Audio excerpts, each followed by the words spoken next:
Salut à tous, c'est Culture Chronique, j'espère que vous allez bien, je suis content de vous retrouver aujourd'hui pour une nouvelle vidéo. On va tester ensemble une box télé, on va tester la B-Link GT1 Mini. Donc il y a quelques semaines déjà, je sais pas si vous vous rappelez, j'avais testé une B-Link, c'était la GT1A, et j'avais déconseillé de l'acheter parce que je trouvais qu'elle était beaucoup trop chère pour ce qu'elle apportait.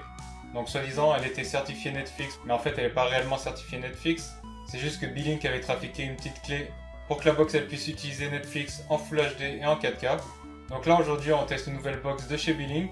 Donc c'est une marque habituellement qui est réputée dans le milieu des box télé, qui font des très bonnes box. Et donc on va voir ce qu'elle apporte. Donc elle est équipée d'un processeur AM Logic S905X2 et 4 Go de RAM. Allez, c'est parti pour le test.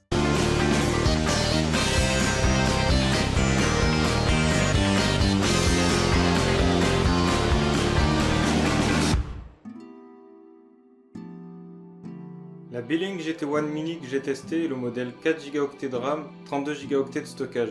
Mais elle existe aussi avec 2 Go de RAM ou 64 Go de stockage. Si vous voulez savoir où la trouver, je vous ai mis les liens en description de la vidéo. Ça vous coûte pas plus cher de passer par mes liens et moi je touche un petit pourcentage. La box tourne sous Android Stock 8.1 Oreo. Au démarrage de la box, on retrouve une interface qu'utilise B-Link depuis quelques années. L'interface elle est plutôt simpliste, elle reste quand même assez jolie, mais c'est quand même une interface vieillissante. Il y a beaucoup mieux à l'heure actuelle. On a quelques applis B-Link déjà installées, notamment un gestionnaire de fichiers, une application de musique. On a le Play Store pour pouvoir installer des applications et on a aussi un App Market pour installer des applis qui ne sont pas sur le Play Store de cet appareil, notamment Netflix. On peut accéder au multitâche en appuyant 2 fois sur la touche Home de la télécommande. On peut libérer aussi de la mémoire RAM avec l'icône dédiée présente sur le menu principal. On est sur du Android version smartphone, donc avec des applis créées à la base pour être utilisées avec un écran tactile.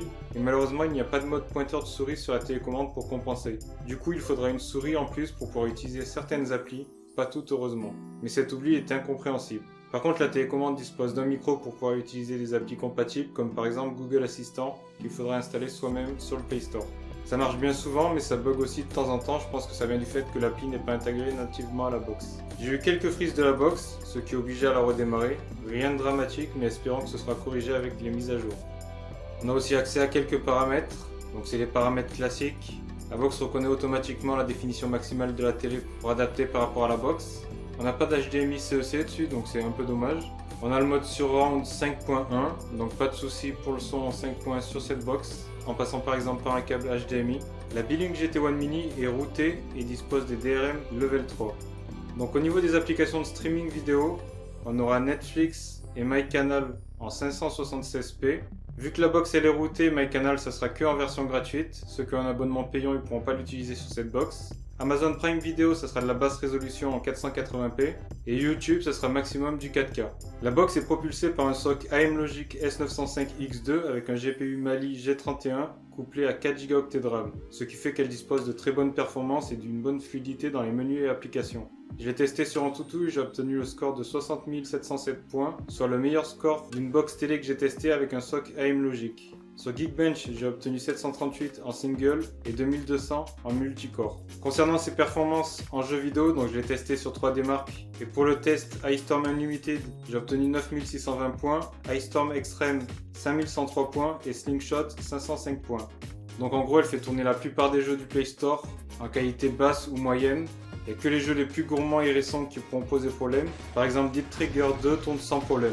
Niveau émulation, elle sera capable d'émuler à partir de la PSP et Dreamcast. Pas tous les jeux malheureusement, mais pas mal de jeux quand même. Et donc ensuite la N64, la PlayStation, Nintendo DS, les anciennes consoles 2D sans problème. Niveau connexion réseau, on est gâté. Donc on a du Wi-Fi double bande 2,4 et 5 GHz et de l'Ethernet en gigabit. Donc si on la connecte avec un câble RJ45, on aura des débits excellents. Et en Wi-Fi c'est pareil, elle dispose d'un très bon Wi-Fi avec des très bons débits.